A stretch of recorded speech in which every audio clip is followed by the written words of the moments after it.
Arriva la Fornero a Venezia e gli studenti occupano Ca' Foscari. Il ministro si offre di incontrarli e loro oppongono il gran rifiuto. Pendolari e trasportatori della Riviera del Brenta alzano le barricate contro la stangata di gennaio sull'autostrada Dolo-Padova. Sull'onda del successo letterario delle storie di vampiri crescono i fenomeni di vampirismo anche nel veneziano. Se ne parlerà in un convegno a Treviso. Ben ritrovati dalla redazione del TG di Televenezia. L'arrivo del ministro Elsa Fornero a Venezia ha infiammato gli animi di 1 migliaio di studenti che hanno manifestato e occupato Ca' Foscari. Una mattinata di tensione e anche di botta e risposta fra il ministro blindato nell'isola di San Servolo e i ragazzi asserragliati per mezz'ora nell'università.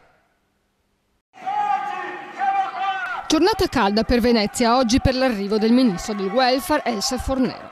Gli studenti hanno occupato Ca' Foscari mentre la Fornero è sbarcata nell'isola di San Servolo, dove l'università ha spostato per ragioni di sicurezza il convegno su donne e mercato del lavoro. Ne è scaturito un dibattito a distanza tra il ministro e gli studenti. Sono disposta al dialogo, non agli insulti, ha spiegato, e poi ha invitato i manifestanti ad incontrarla in prefettura. E la risposta non si è fatta attendere. Troppo tardi, hanno detto i giovani del collettivo LISC, di Ca' Foscari, degli incurabili dell'Accademia e del coordinamento degli studenti medi di Venezia Mestre. Sono riuscita ad entrare nel salone di Ca' Foscari verso le 11, dopo il lancio di qualche uovo e qualche fumogeno. La polizia anche oggi è riuscita a mantenere il sangue freddo. I manifestanti sapevano che il ministro non c'era, ma doveva essere quello il momento dell'incontro, secondo gli studenti. Se la Fornero avesse voluto il dialogo, hanno detto, non si sarebbe blindata in un'isola. Tra i cartelli che hanno mostrato gli studenti mentre in corteo da Piazzale Roma hanno raggiunto Ca' Foscari c'era anche la scritta "Va a piangere da un'altra parte". Il rettore Carlo Carraro, a margine del convegno, ha dichiarato che le proteste, se civili, stimolano la discussione e l'Ateneo è il luogo deputato per far crescere il dibattito. Nel corso della sua visita il ministro Elsa Fornero, parlando con i giornalisti, si è augurata che il governo intervenga per ridurre l'ansia da precariato nella pubblica amministrazione, dove sono a rischio 230.000 persone che rappresentano, secondo il segretario della CGIL Susanna Camusso, una bomba sociale. Il ministro ha anche aggiunto che la questione riguarda il settore pubblico, che non è di sua competenza. Intanto il sindaco di Venezia, alle prese con il bilancio in rosso, scopre nuovi sprechi. Orsoni ha rivelato oggi che il comune anticipa per il Ministero della Giustizia l'affitto dell'ufficio dei 3 giudici di pace in piazza San Marco, nei locali delle Generali, e spende oltre 2 milioni di euro più altri 320.000 di riscaldamento e condizionamento l'anno per far lavorare 11 persone. Si tratta di denaro che il Ministero della Giustizia restituisce con tempi biblici. Presto l'ufficio dei 3 giudici di pace dovrebbe traslocare nella cittadella della giustizia a Piazzale Roma, dove già si sono insediati i magistrati della direzione distrettuale antimafia, i cancellieri e gli agenti della polizia giudiziaria che si trovano a San Marco, ma intanto l'affitto continua ad essere d'oro.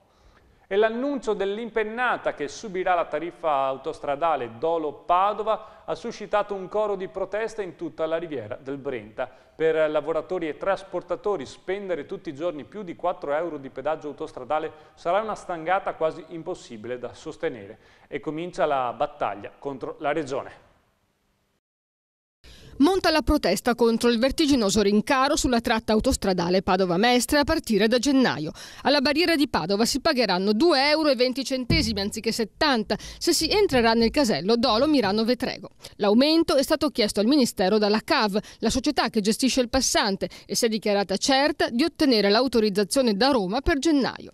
Per i pendolari si tratta di una stangata, 4,40 euro al giorno, anziché 1,40 euro se si considera l'andata e il ritorno. Un furto, hanno sibilato in molti. Sotto accusa non c'è soltanto la CAV, ma anche l'assessore regionale alla mobilità Renato Chisso, perché la Regione Veneto detiene il 50% delle azioni della società autostradale ed è il PD a protestare con più forza, anche se va detto che nel consiglio di amministrazione della CAV c'è anche un ex consigliere regionale del PD, Gianpietro Marchese. L'aumento di fatto è una super tariffa perché riguarda soltanto il casello di Mirano Dolo Vetrego, per colpire quelli che sono stati definiti per mesi dei furbetti. Finora, essendo gratuito il tratto Mestre-Mirano, tutti escono nel casello di Dolo e rientrano subito dopo per pagare 70 centesimi giunti alla barriera di Padova e viceversa, con un risparmio di 2,20 €, dato che la tratta Padova-Mestre costa 2,90 €. I più colpiti saranno i lavoratori e i trasportatori della Riviera del Brenta.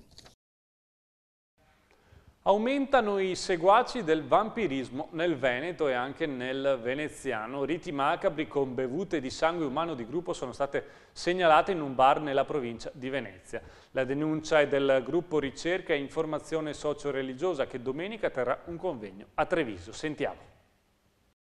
Allarme nel Veneto, aumentano i seguaci del vampirismo e del satanismo e per questo domenica a Treviso si terrà un convegno dal titolo emblematico Vade Retro. Lo organizza il GRIS, Gruppo Ricerca e Informazione Socio-Religiosa, che da 26 anni studia i gruppi esoterici. È facile anche capire perché il culto del vampirismo è in ascesa, è stato alimentato dal cinema con il successo di Twilight, dalla televisione con una serie di telefilm, I Diari dei Vampiri, e da feste come Halloween sempre più sentite. Il GRIS ha denunciato anche il caso di un barista che nel suo locale veneziano faceva bere il suo sangue a ragazzini che riteneva abbordabili per avviarli a pratiche vampiresche. I rischi per i ragazzi sono legati alla salute fisica, potrebbero contrarre malattie che si trasmettono con il sangue come l'AIDS, ma è in ballo anche la salute mentale. Secondo il gruppo di ricerca, quando si entra in certi giri non si esce più e si finisce per rimanere plagiati. C'è poi l'esoterismo in ascesa e che sia un fenomeno dilagante lo provano le tracce di messe nere sparse per tutta la regione e le profanazioni di cimiteri, la classica prova d'ingresso in una setta. Tutte cose che il gruppo ha trovato e che continua a trovare nella nostra regione. Ed ora qualche istante di pubblicità.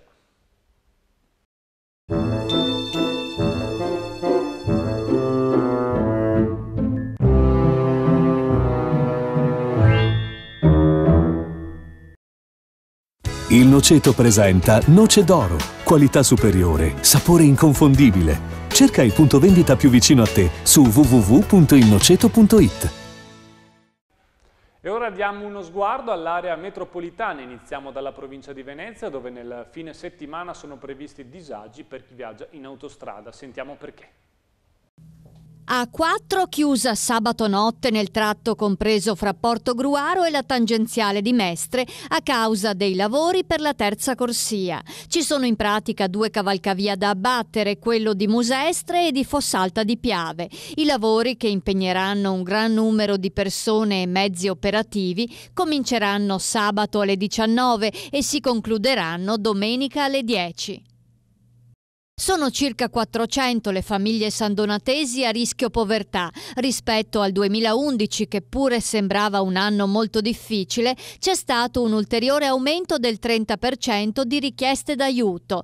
L'allarme è della Caritas Vicariale, che dichiara: ormai non si parla più di crisi, ma di vera e propria emergenza.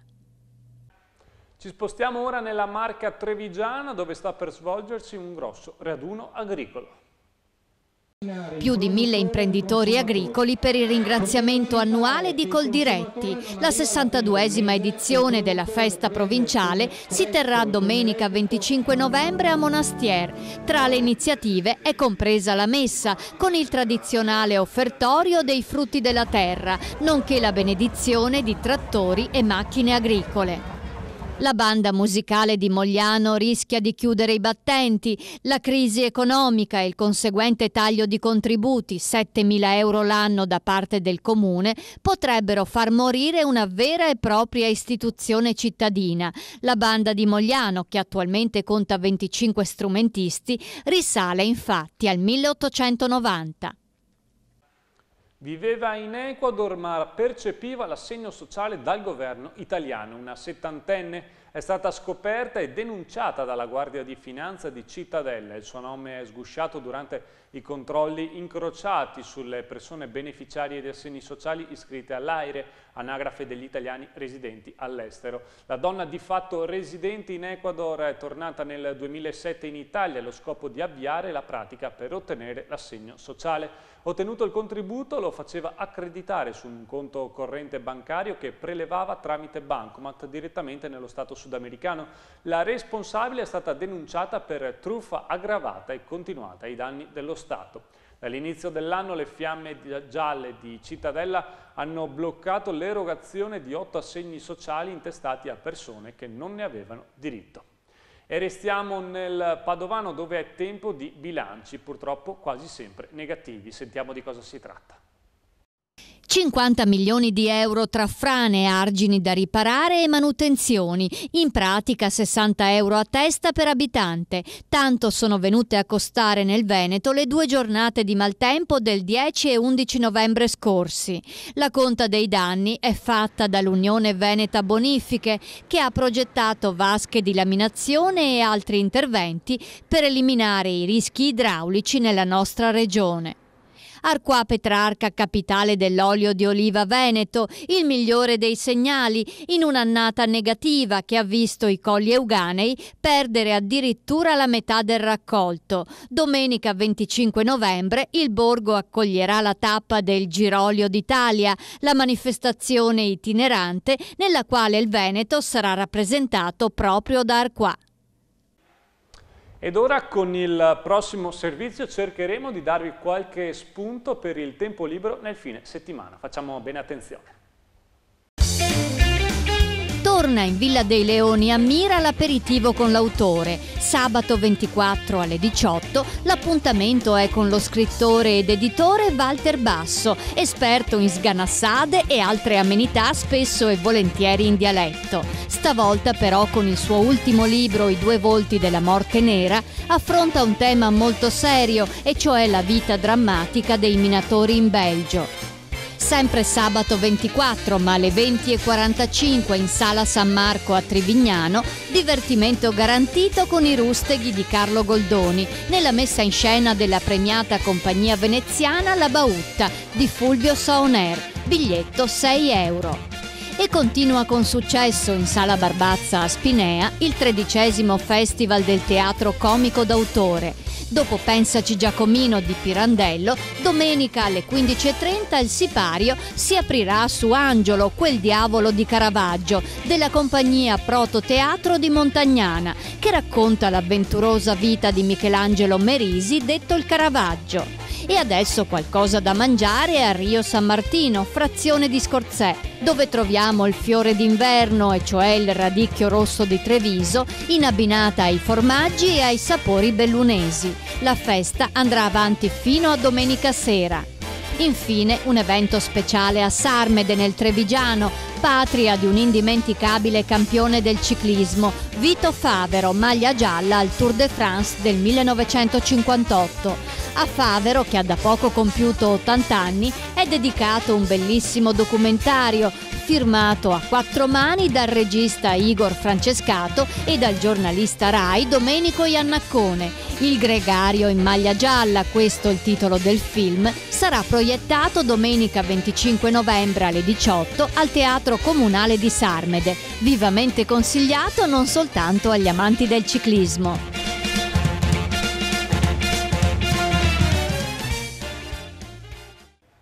Ed ora, come di consueto ogni venerdì, diamo un'occhiata al panorama delle notizie più rilevanti della settimana con la rubrica Lo Zoom del Gazzettino.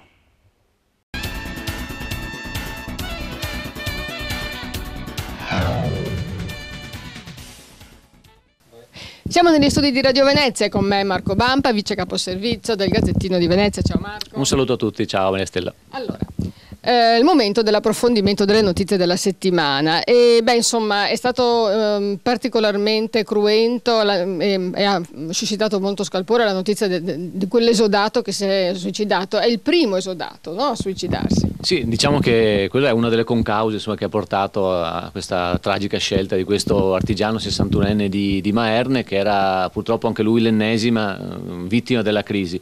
Era in difficoltà con il lavoro, con le commesse sempre meno frequenti. Lui era un artigiano che lavorava nel campo delle verniciature in campo navale. Alle difficoltà economiche si è aggiunto appunto il fatto che la pensione su cui lui pensava di poter contare già da 1 anno e mezzo in realtà non gli poteva arrivare, perché la riforma ha spostato in avanti i termini richiesti per avere dei requisiti adatti all'accesso alla pensione, e questo, diciamo, è stato un po' l'ennesimo, diciamo, tassello negativo che si è inserito nella sua vita e che l'ha portato a fare questa tragica scelta, e ahimè non è nemmeno un caso purtroppo isolato. Parliamo di artigiani che si trovano in difficoltà per gli stessi motivi. Ci raccontava il segretario della Confartigianato provinciale che sono almeno un centinaio i casi di artigiani che si sono rivolti al solo patronato della Confartigianato per denunciare le difficoltà di Venezia, parliamo solo della provincia di Venezia, per denunciare le difficoltà che hanno nel mantenere un tenore di vita dignitoso nell'attesa della pensione, stante un stato di crisi che sappiamo ha azzerato, insomma, o ha limitato moltissimo molte commesse lavorative. E la difficoltà degli stessi artigiani di riscuotere i crediti che vantano nei confronti delle aziende, delle ditte e spesso anche degli enti pubblici, ahimè, cioè i comuni, per i quali eseguono dei lavori. Anche nel caso specifico il figlio raccontava di questo artigiano di Maerne che aveva un credito per almeno 30-40 mila euro per lavori che effettivamente aveva svolto e che non riusciva a riscuotere. Evidentemente somme che gli sarebbero bastate a garantirgli una normale sopravvivenza, una normale vita. E purtroppo in assenza di queste ha visto il buio davanti a sé, insomma. Era fatta purtroppo. Oggi è venuta la Fornero, la città Venezia è blindata per questo, doveva parlare a Ca' Foscari, invece poi la questura ha deciso di spostare la cosa nell'isola di San Servolo, che è un'isola effettivamente, essendo proprio un'isola difficile da raggiungere. Fornero molto contestata dagli studenti, ma insomma proprio oggi leggevo che ha detto non ero preparata per fare il ministro, quindi l'ha ammesso. Insomma.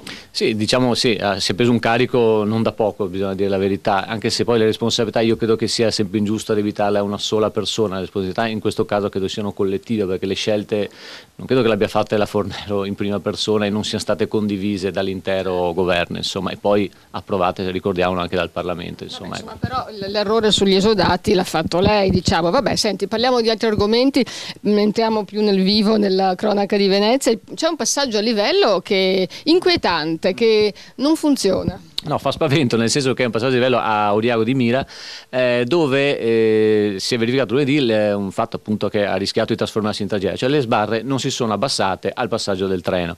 Il treno, quando ha visto le macchine in distanza, come ha cominciato a suonare, a emettere i suoni di avvertimento, le macchine velocemente sono riuscite comunque a spostarsi in tempo dai binari, e quindi per fortuna lì è andato tutto bene. E il problema è che quel passaggio a livello non è la prima volta che manifesta questo problema. Noi abbiamo documentato la cosa, oltre che sentendo le persone che abitano nelle vicinanze, anche pubblicando le fotografie che mostrano proprio il passaggio del treno, e non era in questo caso l'ultimo episodio, si riferiva al fatto successo lunedì, ma a un episodio analogo successo nelle settimane precedenti, con le sbarre abbassate, le macchine lì a pochi metri dal binario e il treno che passava. Quindi un problema evidentemente strutturale di quel singolo passaggio a livello. Allarmante. Un altro episodio inquietante, il Gazzettino ha scoperto, ha fotografato, ha immortalato qualcuno che andava a rubare i farmaci scartati da una farmacia.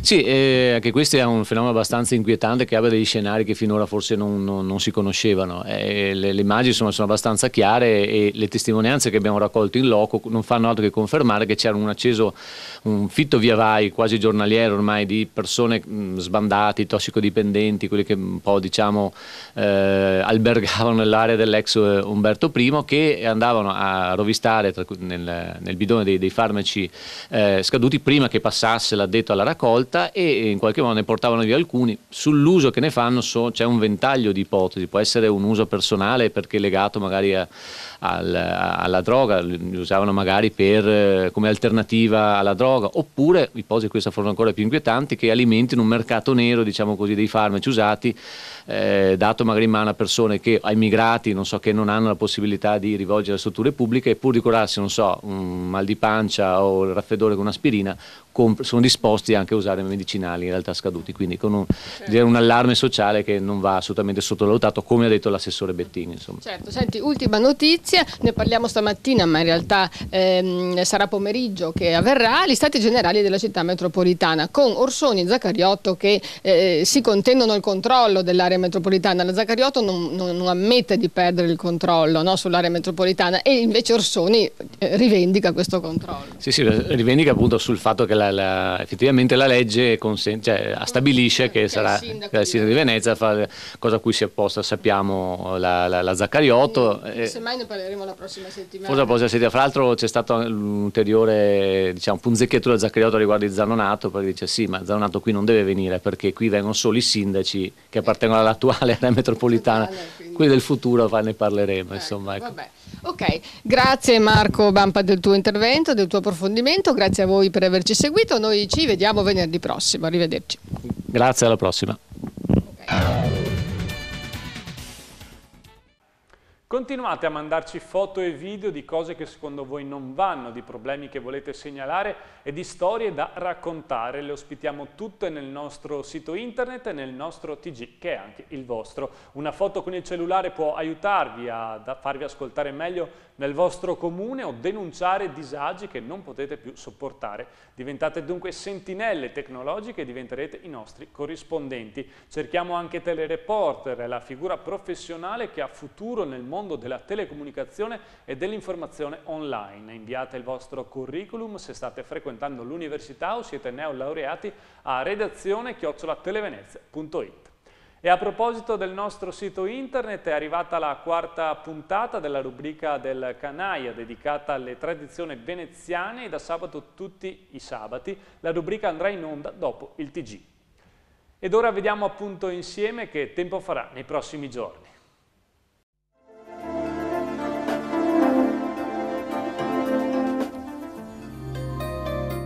Siamo protetti dall'anticiclone e dunque avremo tempo stabile almeno fino a lunedì. Sabato 24 novembre, poco nuvoloso per passaggio di qualche nube alta. Nottetempo foschie sulle zone pianeggianti, valori in lieve diminuzione, mare calmo o poco mosso. Domenica 25 novembre, parzialmente soleggiato per presenza di nubi basse, minime e massime in salita sopra la media stagionale, mare calmo. Lunedì 26 novembre, variabile con nubi e schiarite, livelli termici stazionari compresi fra gli 11 e i 14 gradi. Martedì 27 novembre, nuvoloso con possibili deboli piogge, valori invariati. La marea di sabato 24 novembre è normale, la massima alle 7:40 65 cm, la minima alle 14:40 meno 15 cm.